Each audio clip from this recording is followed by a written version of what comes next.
ఓడిపోయిన బాలజన్యాలే బెట్టింగ్లో డబ్బులు గెలిచారు. మరి ఓడిపోయిన నేను ఇప్పుడు బెట్టింగ్ వేస్తే మళ్ళీ నా డబ్బులు నాకు వస్తాయా?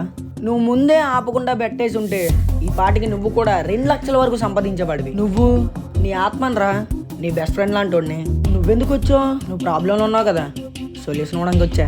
నా ప్రాబ్లం నువ్వు సాల్వ్ చేయగలవా? బెట్టింగే కదా నీ ప్రాబ్లం, మరి దానికి సొల్యూషన్ నువ్వు మళ్ళీ బెట్టింగ్ స్టార్ట్ చేయడమే. అక్షయ్ గడికి మాట ఇచ్చా కదా, ఎలా బెట్ వేస్తా? వాడికి మాట ఇస్తే పోయింది నీ డబ్బులు రా. బెట్ వేయడానికి నా దగ్గర డబ్బులు లేవా? ఒకసారి ఆలోచించు. పనికి వెళ్తారా? నేను చేతి కట్టాలి, వాళ్ళు వస్తే డబ్బులు ఇచ్చి మర్చిపోకుండా వాళ్ళు వస్తే ఇచ్చి లేకపోతే ఫైన్ కట్టాలి. నేను చూసుకుంటా, నువ్వు వెళ్ళమ్మా. అమ్మకి తెలిస్తే ఏముందిలే, బెట్టింగ్లో వస్తాయి కదా, అప్పుడు చూసుకుందాం.